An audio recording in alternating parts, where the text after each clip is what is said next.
Mateus, capítulo 9.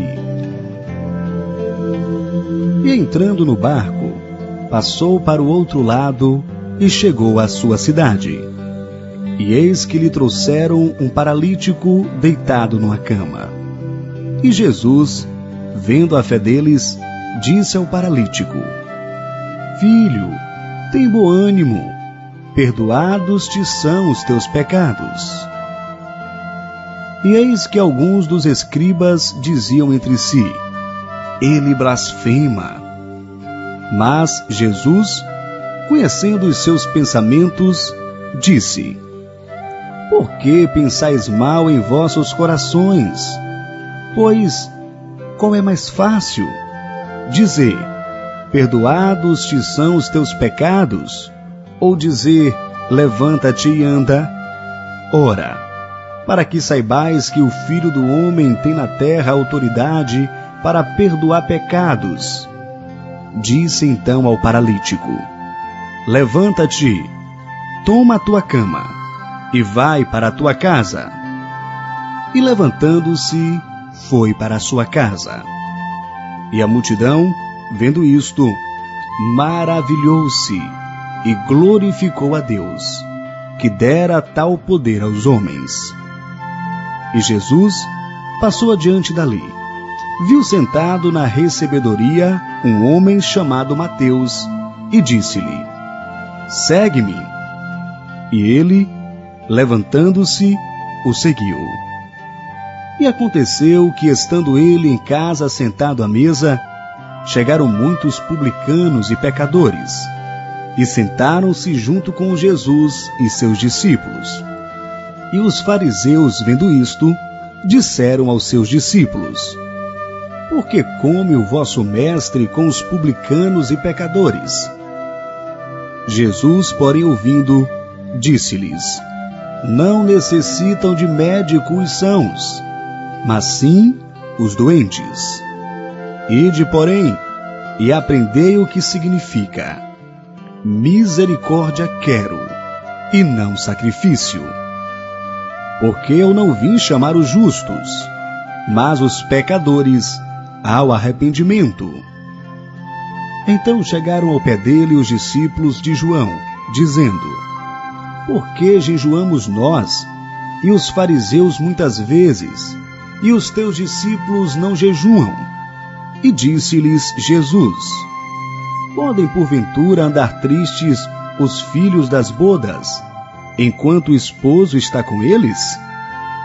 Dias, porém, virão, em que lhes terão tirado o esposo, e então jejuarão. Ninguém deita remendo de pano novo em roupa velha, porque semelhante remendo rompe a roupa, e faz-se maior a rotura.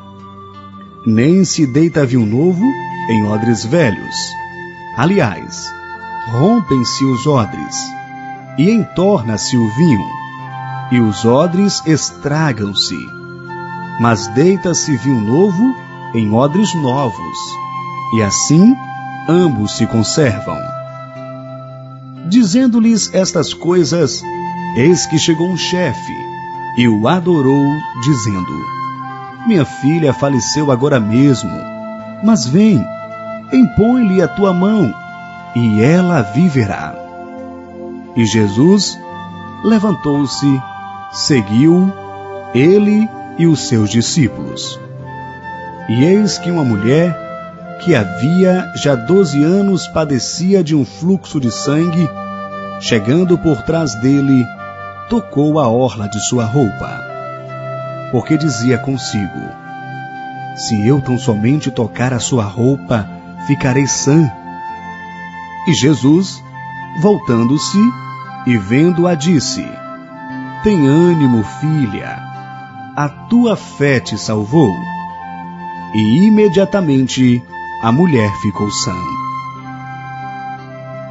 E Jesus, chegando à casa daquele chefe, e vendo os instrumentistas e o povo em alvoroço, disse-lhes: Retirai-vos, que a menina não está morta, mas dorme. E riram-se dele. E logo que o povo foi posto fora, entrou Jesus, e pegou-lhe na mão, e a menina levantou-se, e espalhou-se aquela notícia por todo aquele país.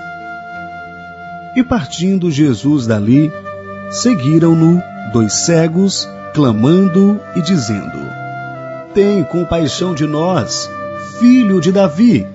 E quando chegou a casa, os cegos se aproximaram dele, e Jesus disse-lhes: Crede vós que eu posso fazer isto?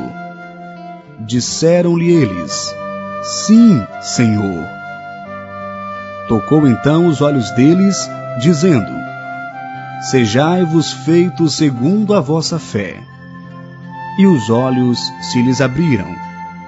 E Jesus ameaçou-os, dizendo: Olhai, para que ninguém o saiba. Mas, tendo eles saído, divulgaram a sua fama por toda aquela terra. E havendo-se ele retirado, trouxeram-lhe um homem mudo e endemoniado. E expulso o demônio, falou mudo, e a multidão se maravilhou, dizendo: Nunca tal se viu em Israel. Mas os fariseus diziam: Ele expulsa os demônios pelo príncipe dos demônios. E percorria Jesus todas as cidades e aldeias, e ensinando nas sinagogas deles, e pregando o evangelho do reino, e curando todas as enfermidades e moléstias entre o povo. E vendo as multidões, teve grande compaixão delas, porque andavam cansadas e desgarradas, como ovelhas que não têm pastor. Então disse aos seus discípulos: A seara é realmente grande, mas poucos são os ceifeiros. Rogai, pois, ao Senhor da seara, que mande ceifeiros para a sua seara.